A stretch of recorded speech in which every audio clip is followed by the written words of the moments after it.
নবী রাহমাতুল লিল আলামিন সুন্দর করে বোঝায় দিলেন, ইযা মাতাল ইনসান ইনকাতা আমালুহু ইল্লা মিন সালাসা আও সাদকাতিন জারিয়া আও ইলমিন ইনতাফাউ বিহি আও ওয়ালাদিন সালিহিন ইয়াদউ লাহ। যে মানুষগুলো মারা যাবে, মারা যাওয়ার পরে যদি মৃত্যুর আগে এই কাজগুলো তিনটি কাজ করা যায়, ওই বান্দা অন্ধকার কবরে সওয়াব পাইবে। কি তিনটি কাজ আমার নবী বলেন?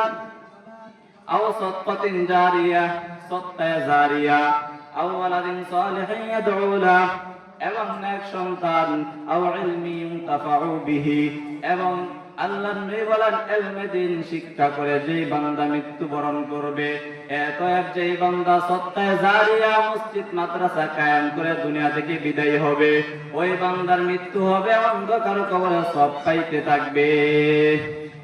যে বান্দা ইলমে দ্বীন শিক্ষা করবে, কোরআন হাদিস শিক্ষা করিয়া ছাত্রদেরকে কোরআন হাদিস শিক্ষা দিয়া দুনিয়া থেকে বিদায় হয়ে যাবে, বান্দা মারা যাবে, কিয়ামত পর্যন্ত তার সওয়াব অন্ধকার কবরে পাইতে থাকবে। 3 নম্বরে আল্লাহর নবী বলেন, যে বান্দা নেক সন্তান দুনিয়াতে রাইখা বিদায় হয়ে যাবে, ওই বান্দা ওই নেক সন্তান দুনিয়াতে থাইকা ওই মা বাবার জন্য দোয়া করবে, রব্বির হামহুমা কামা রাব্বায়ানি সগীরা। এইভাবে দোয়া করবে, মা বাবার জন্য দান সত্য করবে। এমন সন্তান রাইখা যেই মা বাবা মারা যাবে, কিয়ামত পর্যন্ত এই দান সত্যের কারণে মা বাবা অন্ধকার কবরে সওয়াব পাইতে থাকবে। ও মুসলমান, অল্প সময়ের মধ্যে ছোট্ট একটা ঘটনা বলি, কেমন সন্তান রেখে গেলে আপনি বড় ভাগ্যবান হবেন। আল্লাহর ওলি হাসান বসরি রাহমাতুল্লাহি আলাইহি তিনি একদিন স্বপ্নে দেখতেছেন কেমন জানি কিয়ামতের মাঠ কায়েম হয়ে গেছে, আর একটি কবরের মধ্যে মানুষগুলো ছোটাছুটি করতেছে। আর তাকাইয়া দেখে মানুষগুলো কি জানে কবরের আশেপাশে খোঁজাখুঁজি করতেছে। জিজ্ঞাসা আর আরেকদিকে তাকাইয়া দেখেন একটা বুড়ি মা সিংহাসনের মধ্যে কবরের মাঝখানে বসা। আল্লাহর ওলি হাসান বসরি রাহমাতুল্লাহি আলাইহি তিনি ওই বুড়ি মা সিংহাসনের মধ্যে বসা কবরের মাঝখানে গিয়ে জিজ্ঞাসা করলেন, ও মা, আমি জানতে চাই আপনি সিংহাসনের মধ্যে বসা বড় আনন্দিত, আর হাজার লক্ষ কোটি মানুষ কেমন জানি ছুটাছুটি দৌড়াদৌড়ি পেরেশানির মধ্যে আছে, কি জানি খোঁজাখুঁজি করে, আর আপনি বড় আনন্দিত, কারণটা কি বলবেন?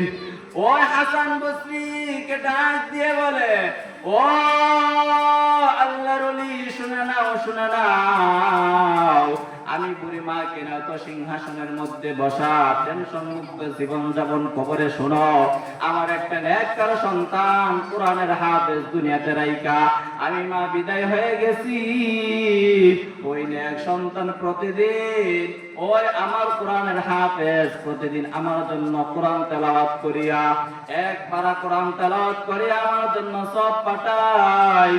আমি বুড়ি মা অন্ধকার কবরের মধ্যে বাসায় জিন্দেগি করতেছি, নেক পাইতেছি। আর যে মানুষগুলো দেখতেছো ছুটাছুটি করতেছে পেরেশানির মধ্যে, তারা দুনিয়াতে কোনো নেক সন্তান রেখে আসে নাই, বড় পেরেশানির মধ্যে পড়ে আছে, তারা কোনো নেক খুঁজে পায় না, যে কারণে তারা বড় পেরেশানির মধ্যে ছুটাছুটি করতেছে। ওই আল্লাহর ওলির মনের মধ্যে কৌতূহল জাগলো, এমন সন্তানটাকে আমি যদি দেখতে পারতাম। বুড়ি মাকে জিজ্ঞাসা করলো, মা, আপনার নেককার সন্তানটা দুনিয়াতে কোথায় থাকে, আমাকে একটু ঠিকানা দেন, দেখবো।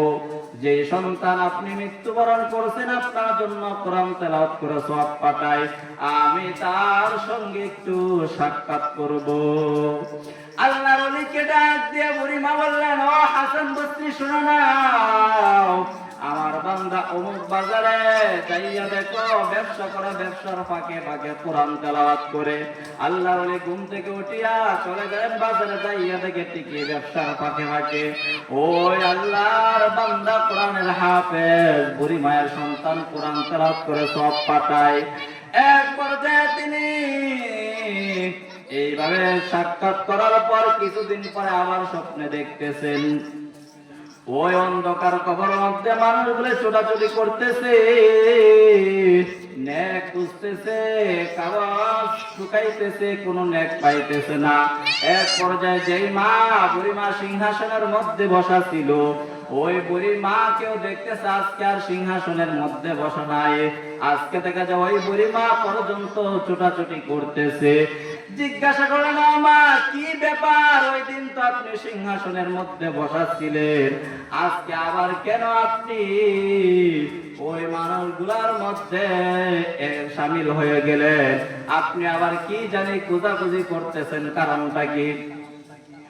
ওই বুড়িমা বলে, ও হাসান বসরি, আল্লাহ বলে শোনো নাও, আমার যে সন্তান কোরআন তেলাওয়াত করিয়া দুনিয়াতে যে আমার জন্য সব পাঠাইতো, ওই সন্তানটা গতকাল দুনিয়া থেকে বিদায় হয়ে গেছে। এখন আমার আর আদরের কোনো সন্তান নাই, আত্মীয় স্বজন নাই, নাতি নাতকর নাই, যে আমার জন্য কোরআন তেলাওয়াত করে সব পাঠাইবে। যে কারণে আমি আজকে হতভাগা হইয়া ওই বাকি লোকগুলোর সাথে সামিল হইয়া নেক খুঁজতেছি। ও দুনিয়ার মানুষ, এখান থেকে বুঝে নাও, আমি আপনি যদি নেক সন্তান রাইকা দুনিয়া থেকে বিদায় হতে পারি অন্ধকার কবরে, আমার আপনার জন্য সব যাবে, আমার আপনার জন্য বাদশাহে জিন্দেগি হবে। আর নেককার সন্তান না রাইকা যদি দুনিয়া থেকে বিদায় হয়ে যায়, দান সৎকার না করিয়া যদি দুনিয়া থেকে বিদায় হয়ে যায়, তাহলে ওই অন্ধকার কবরে গিয়ে আফসোস আফসোস করব, কিন্তু কোনো কাজ হবে না। এজন্য আল্লাহ পাক রব্বুল আলামিন আমাকে আপনাকে সবাইকে কোরআন শিক্ষার পাশাপাশি নিজের সন্তান, যাদের সন্তান নাই, নাতি নাতকুদেরকেও যেন আমরা কোরআন হাদিস শিক্ষা দিয়ে দুনিয়া থেকে বিদায় হতে পারি।